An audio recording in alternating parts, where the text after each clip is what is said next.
Los Angeles, California. Isang nakakabalang natuklasan sa South Los Angeles ang nagbigay liwanag kung gaano nakalala ang krisis ng homeless o kawalan ng mga tirahan sa kung saan ang ilan ay namumuhay na at nakatira sa loob ng storm drain o imbornal ng lungsod.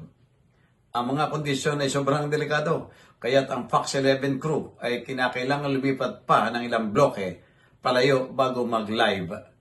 Ang nakita namin doon ay mahirap kalimutan, sinabi ni Matthew Sidorf ng Fox 11. Ang pamumuhay sa ilalim ng drainage o imbornal ay hindi ligtas sa kalusugan dahil halos kasama ang mga tambak ng basura, dumi ng tao, mga langaw na naglipana at mabahong amoy. Sa ibabaw ng nasabing lugar, malapit sa 88th Street at South Grand Avenue, ay puno ng mga RVs, tolda at basura.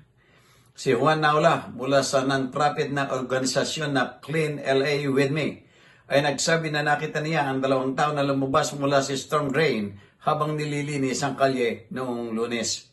Hindi ko akalaing may mga taong namumuhay na parang daga o mas masahol pa sa daga, sabi ni Naula. Sinasabi ng mga kapitbahay na malapit sa lugar na paulit-ulit na nilang inulat ang mga kondisyon, ngunit ang pakiramdam nila ay hindi sila pinapansin ng lokal na pamahalaan.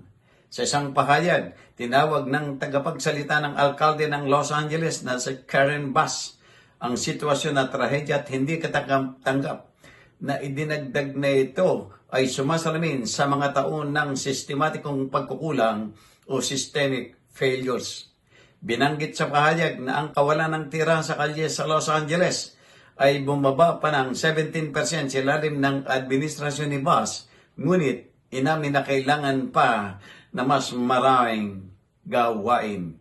Jojo Cesar Magsabulag ulat para sa journalnews.com.ph.